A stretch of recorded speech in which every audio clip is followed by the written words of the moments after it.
Hello, hello. Thank you everybody for being here today. Today we're lucky enough to get to speak with Lindy Enns, the author of When Shadows Fall. And just first and foremost, well done. The fact that it's the first book of a series, the fact that it's as gripping as it is, you've taken this world, you've built this world that at first felt like, oh, there's no way it's gonna be all like like there's no way I'm gonna be able to follow along as quickly as I did. But I got so immersed so quickly in it, and I'm personally such a big fan of the maps at the beginning of the books and this and that. But the the world you built with the emotion and the machinery, that blend, it was just beautiful for lack of a better word. But at the same time, you made a really real story with really real and really relatable characters, and I think just hats off to you. Thank you so much for all of it and for participating in this. Oh, thank you so much. It's always nice to hear that things that I worked hard on actually paid Mhm. off and hit right with the reader. So that's great. No, of course. Like with regards to, I mean, there's so many different things to start with, but I guess inspiration for the story and I guess anxiety plays a big role in this. The panic Yeah. attacks, it's not, I've definitely had my fair share of them, maybe not to the same extent that Ara does, Mhm. but Yeah. what's kind of your background with that, if you have? Yeah, of course. I think honestly, things like anxiety are becoming increasingly relatable to Mm, people. And it's not something that you see reflected in fantasy very often, which tends to favor, main characters who are very heroic, very noble, very brave. They're the ones that are going to right away jump up to do something when something goes wrong. But I know when I was younger, I read a book, The Two Princesses of Bel-Air by Gail Carson Levine. It mm, has a sort of similar premise where there's two sisters. The one is very brave and wants to go on quests, and the other is very frightened of many things, but has to go on a dangerous quest to save her sister. And I just remember when I read that, it was the first time I felt like I was reading myself in the book. Like, I love having characters I can aspire to be more like, who are admirable in different ways, but having a character who actually felt like this is someone I would be if yeah. someone put me in an adventure story was really quite gratifying and just impactful to me. But with this one, it suited the story very well because I had the premise first of the idea of the world changing at night, right? And Right. that lends itself to themes of fear and courage and light and dark. And as soon as I knew that, I thought I need a main character who is frightened. It couldn't be Lamb. The story wouldn't be nearly as impactful if you had someone who was reckless and courageous. Yeah. Well, and I think, excuse me, and I think like that's part of it, is that with Lan you kind of, is that how you pronounce it, Lan? Yes. Perfect. With her, you kind of have that more typical, traditional, historically character, but Mm-hmm. that ends up getting her somewhere, and it isn't where she wants to be. Like you did a really great job of challenging what it means to be brave, and at the same time challenging, like, bravery isn't necessarily the see all and end all of like sorting out of resolving a problem. There's a lot of other things that need to be done. Mm-hmm. Yeah, But absolutely. excuse me. And then I think also with that, because just a representation of anxiety as well. But as we get deeper into the story, you've also, there's gonna be spoilers in this. If you're watching the interview about a book you haven't read, go back and read the book first. Uh, but the way you have the machinery linked to the emotion, and then you have characters that are struggling with this and that, so you said that the plot, like the story came first. Did you always have the idea for blending emotions and machinery?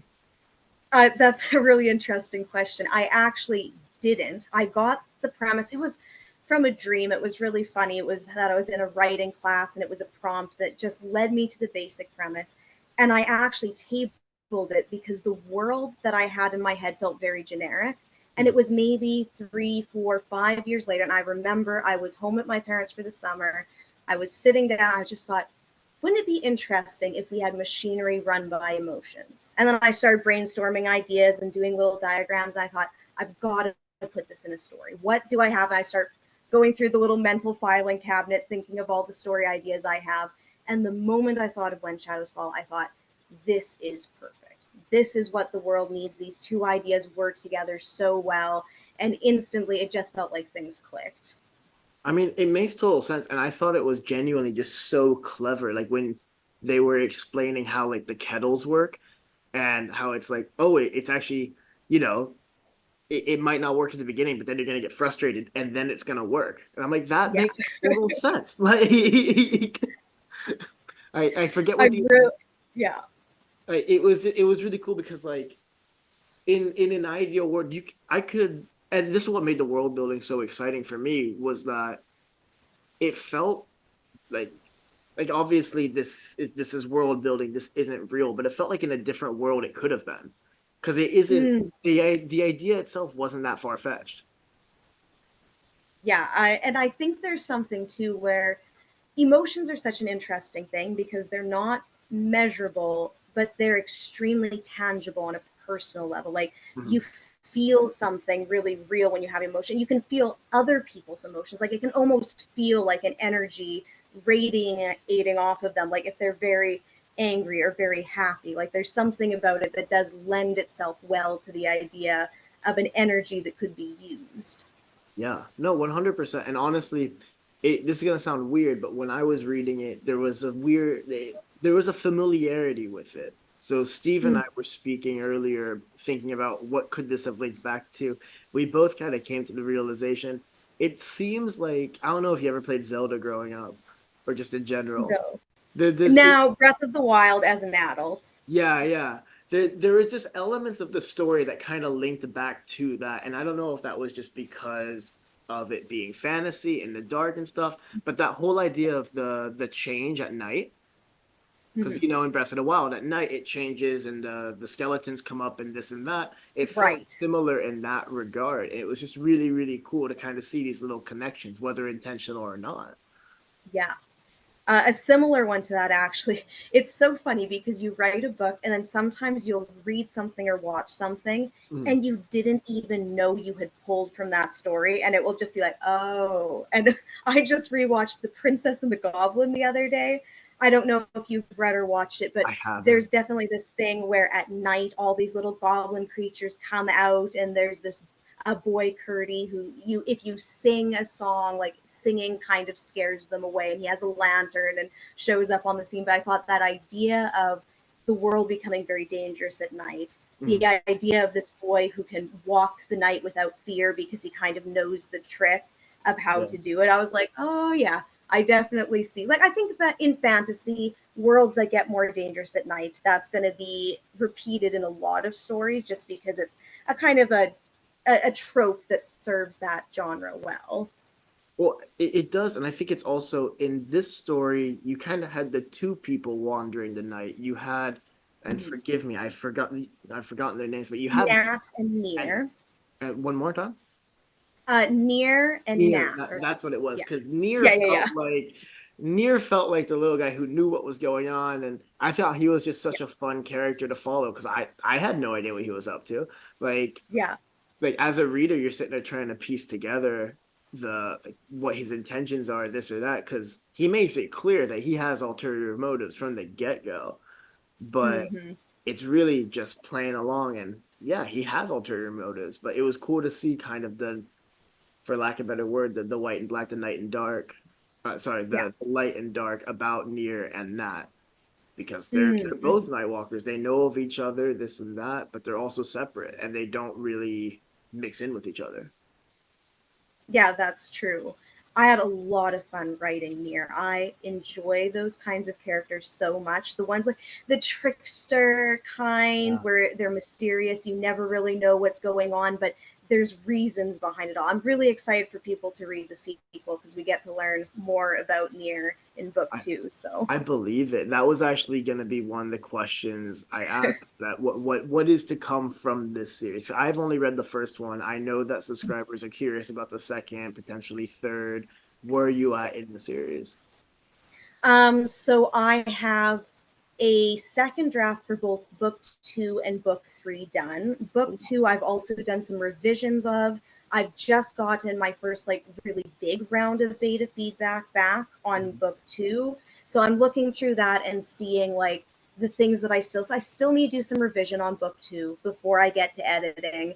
Book three needs a lot of work. Even though I finished two drafts, it still feels like a first draft in a lot of ways. Like I've ironed some things out, but there's a lot of gaps, missing scenes, ideas that I haven't really fit together yet. But Yeah. that, and then that will be the end of the trilogy. It should be just Okay. the three books. They're getting progressively longer with each one, but oh Yeah. well. How do you feel writing the third book before finishing the second one? I have to. Like, I really have to. I'm a discovery writer, so even before I published book one, I Yeah. had the first draft or two of book two written. If Oh, I had been smarter, I would have written first drafts for the whole trilogy before I published anything, because it's just you start to piece things together and see ways that you can foreshadow and build things together. Book one is okay, but two and three, the events are so closely tied together between them mhm. that if I want to solve book two, I really have to solve book three as well to Yeah, figure out what to do with the plot. you have to see what direction the book is heading in. That's super interesting because Steve Yeah. did something a little bit similar, not quite, where he has his trilogy, the Interloper trilogy, and he wrote the Hmm. whole thing, and Yeah. he released them all at once. He released the trilogy at once. And I'm Hmm. grateful that he did because that Yeah. way, as a reader, I didn't get stuck on cliffhangers because that man Right. dropped them on a cliffhanger. But at Yeah. the same time, like it's hard because you don't necessarily get feedback and this and that. You don't know until it's out there. So it is Yeah. interesting, different writing perspectives and different processes throughout. Absolutely. Like I've gone back and forth over what the right balance is, because Mhm. having it all written where there's not big wait times between releases, especially when you're trying to build some momentum and traction, like the Yeah. more books you have out, the better. So that's a huge advantage. But like you say, you don't get the feedback. You have your beta readers and stuff, but it's like if you've completely missed how readers are going to respond to a certain character, and Mhm. then you've gone ahead with book two and three, not taking that into account, that could really hurt a series as well. So Because like I know, I was gonna say as a writer, as somebody who's written papers for school, I know how frustrating it is to go back and have to edit a paragraph, this or that. But editing like a 300-page novel that's a daunting, like from an outsider it's a looking lot. in, that's a Yeah. daunting experience, I could say. Um, but Hmm. when it comes to writing, is writing something for you that you hope will become full time? Is writing something that was always a hobby, or It's definitely like the dream, the passion is to become a full time writer. The thing is, I love storytelling. I think it is such a deep part of who I am to come up with worlds and characters and weave it all together. But it is also such a difficult thing to do in conjunction with the rest of life. Like when I have summer off because I work at a school, I can just like tap into something so deep with building momentum and ideas, and I'm living in the world for like weeks on end. But when I'm working at school, it's like, well, a lot of my energy and focus and problem solving and all of it goes into the job, and then it's very hard to really capitalize on it when I'm at home having time to write. no, and even just adding to that, I feel like at least for me, if I set aside like, oh, I'm gonna read, like I need to read Tuesday, Wednesday, I need to write Tuesday, Wednesday.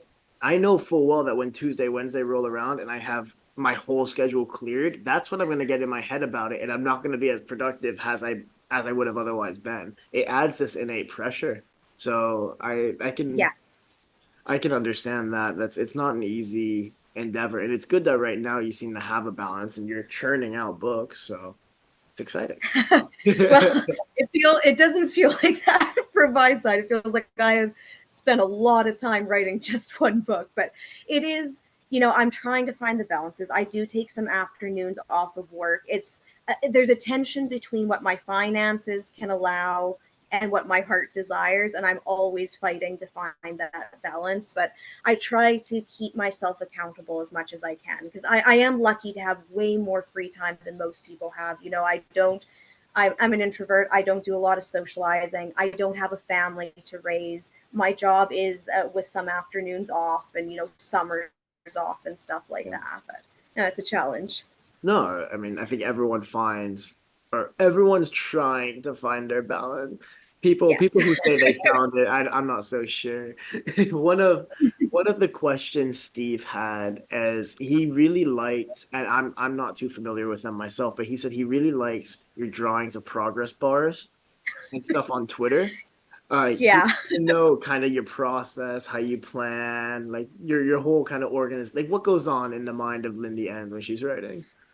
Well, it is changing always. The Mhm. mind of Lindy Enns is looking for what will trick my brain into being productive today. And sometimes I'll find a system. Yeah, exactly. I'll find a system that will be effective for a while, but Mhm. it tends to be that the longer I do it, the less effective it gets. So that was maybe like, I don't know, 3 weeks or something where, yeah, I just had little progress bars. What worked really well with that one, and that was for writing a draft, which is easier to motivate, I find, than things like revisions and editing, where it's hard to quantify how much work you get done. A word count is really concrete. That's a good I wrote yeah. 2,000 words today. Whereas editing, it's like, well, maybe I only edited one paragraph, but it was a really, like, I really had to get it right. Or maybe I edited a whole chapter, but there wasn't that much work that needed doing. But with the writing drafts, I could compare, like, I want to get 4 hours of writing in.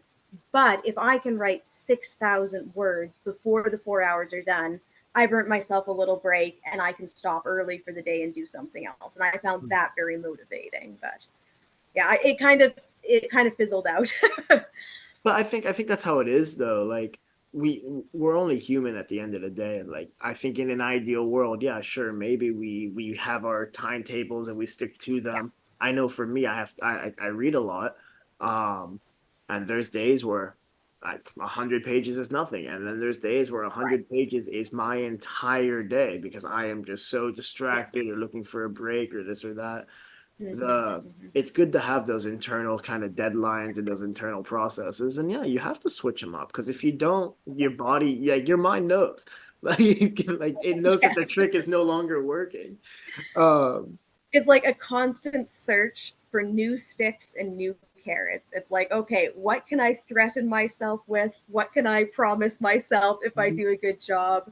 I do find some routine is helpful. Like I start every day with writing, mhm, almost every day. There's a few exceptions, but it's like I wake up, I make my cup of coffee, I get up way earlier than I need to for work, yeah, and that's my chunk of time before I get ready for the day that I always can write. But okay, fair. One of the questions I was really curious about was actually about the animals in the dark, like at night. Like mm-hmm. what is going on there? Because I know you described them at points. I'm just thinking like really creepy kind of wolf-esque animals. Are they a bunch of different species? Do you have a whole kind of world drawings of them? Or No drawings. I think they would defy my artistic abilities, which Mhm, don't really branch to creatures.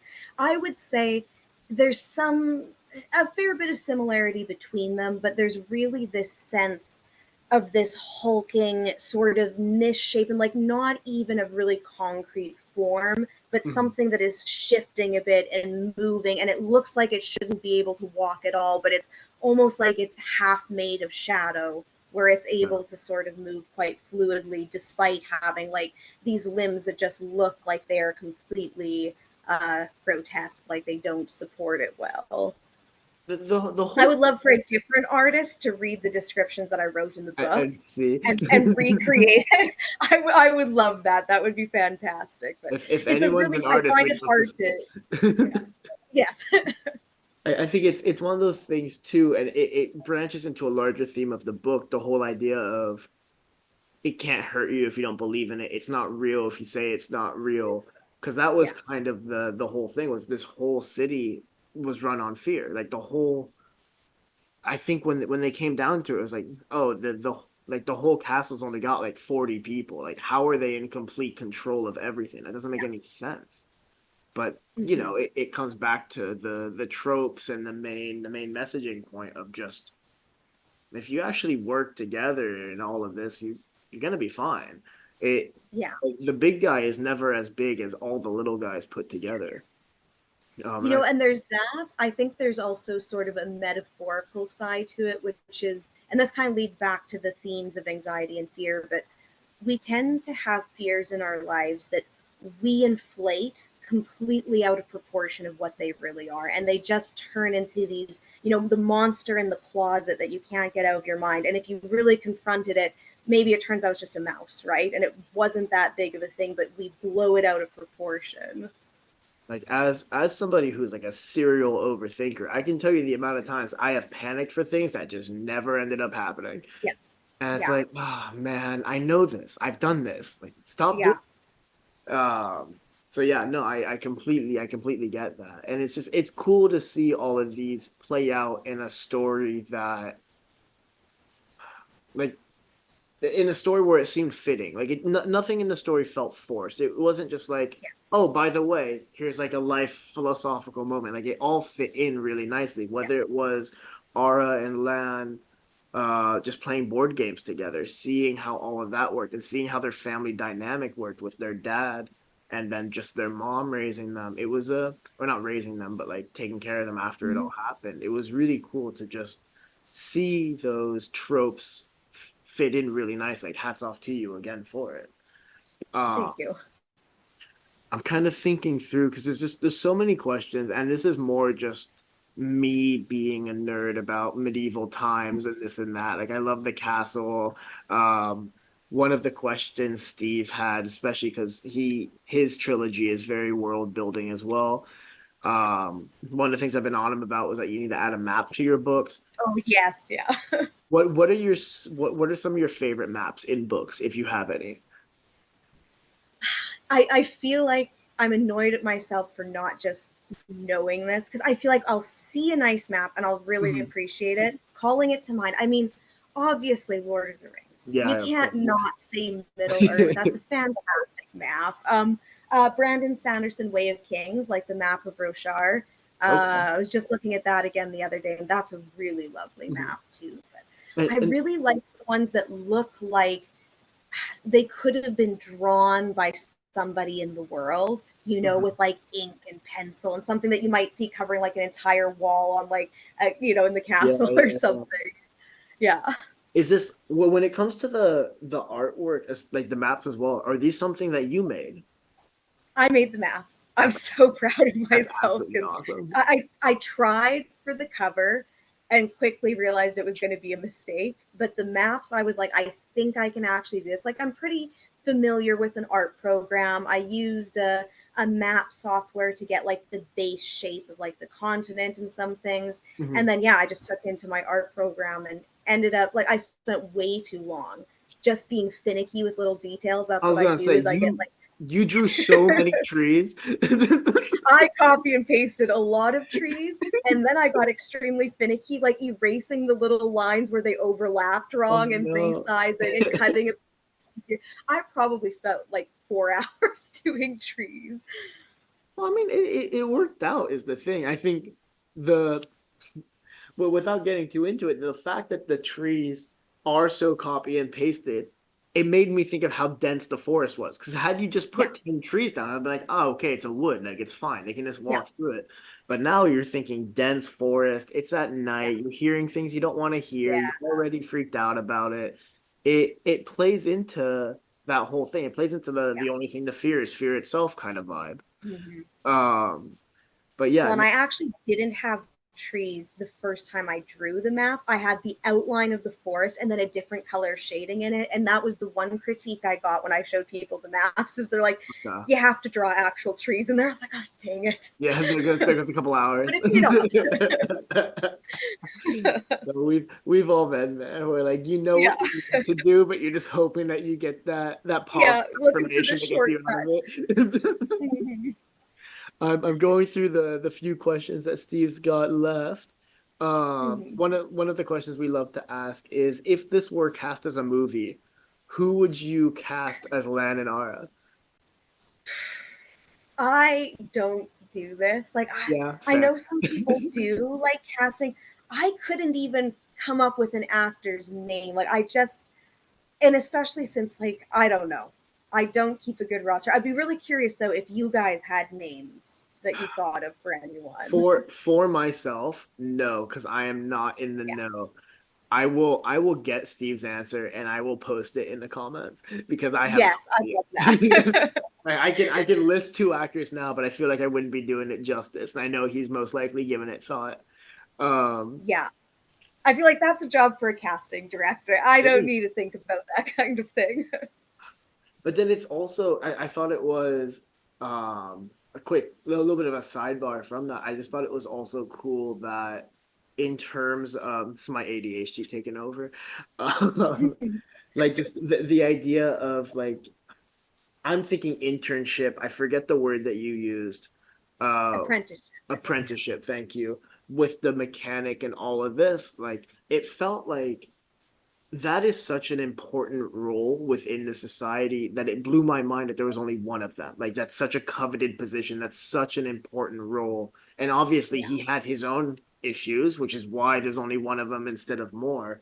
But Mhm. it was just really cool to get the actual dynamic of the town too, because they have chores, they have jobs, Yeah. obligations, they have people coming in and out. Like you did build a world. Like you didn't just build a town, you built a words revolving pieces around it and this and that.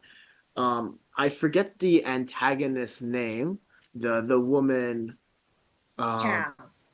Cav. How was writing Cav compared to writing Lan and Ara? Because they're very Uh, different. They have their similarities, they but they do. are very different. It's actually really interesting because Cav was not a character at all for the entire first draft. I did multiple partial drafts, wrote through the whole story, and I realized that there was a real problem with the Lord being this shadowy antagonist that you don't get to meet until chapter 25.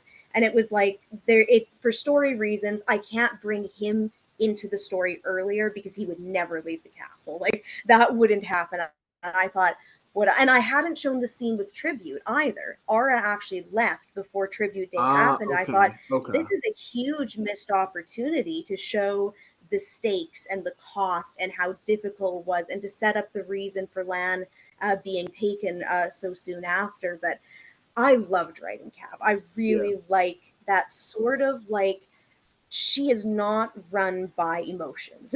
Ironically, in a world that is powered by emotions, that's a but good she point. is logic driven.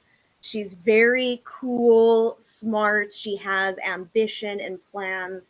Obviously, very different from the other characters, but I enjoyed every scene that I got to write with her. Like, I Yeah, was really glad I could think of ways to put her in at multiple points in the story because that can be hard with a journey. When you're going point A to point B, it's like yeah.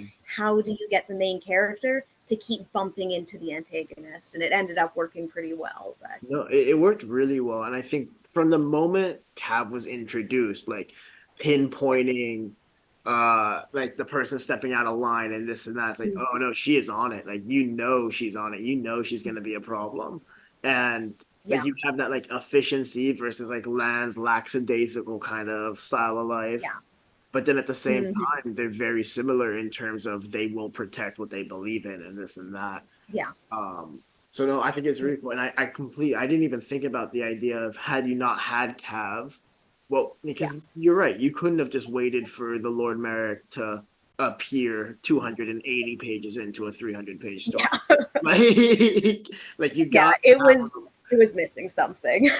it's Well, and it interesting to worked well see. too for the sequels. Sorry, just Oh, of course. because No, no. of how it ends with the Lord at the end of book one. Mhm. Now we've got Cav set up for book two and book three, and I honestly don't know without her there where the story would have gone next. Like Yeah. she becomes quite fundamental. But I was gonna sorry, you were saying. no, I was just gonna say that well, I'll jump to what you're saying real quick before I forget, is that yeah, like had Cav not been a part, this trilogy would have just been a standalone.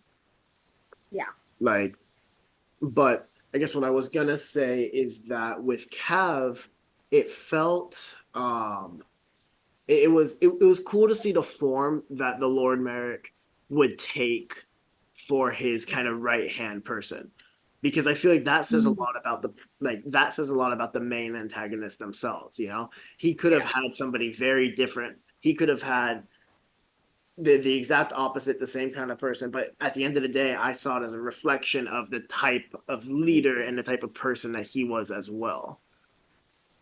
Oh, I want to say something real bad, but two spoilers, but we'll Uh, save it. we probably shouldn't spoil book two, but We'll just say there's more to that story that you get to learn in that's later in the trilogy. that's So very yeah. exciting. So I'm seeing on the clock we have about a little over 3 minutes left, and Okay. Yeah. I want to ask for readers that like this kind of timelines, other things you're working on, best way to get a hold of you. Okay, sure. Best way to stay in touch with what I'm doing is definitely to subscribe at my website, just www.lindyens.com. Yeah. Even if you just search Lindy Enns author, it should pop up right away. I'm on Twitter quite a bit, so at Lens or at Enns Lindy. I just tweet about random things, but often updates for writing. Timelines book two, I think I did put this on my website as well.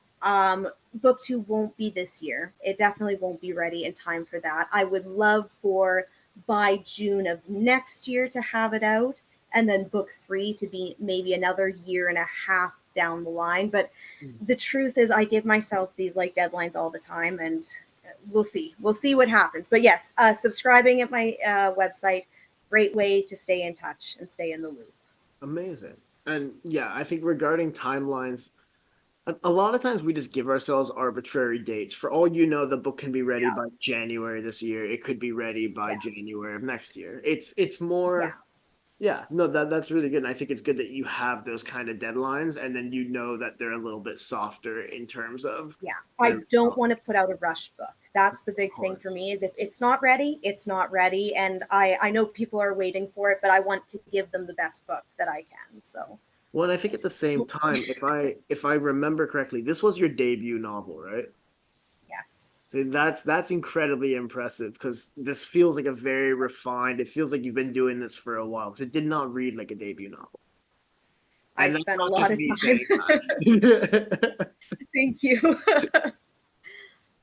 um, and we have a minute left, but a minute and a half left. But do you write anything outside of these? Like ever do short stories or anything? Not I'm not a short story person. I have written some other books. I Yeah. often will take little breaks where I get distracted with other projects and just start a little bit of a draft and then put it on the table. But definitely lots of other things in the works. But short stories, they're Not too insane. hard. They become long stories. I feel like a lot of novels started as short stories, then like wait. Oh yeah. But The middle grade book that I wrote before this one was supposed to be a short story, and it ended up being almost like twice as long as a middle grade book is supposed to be. So it'll get you.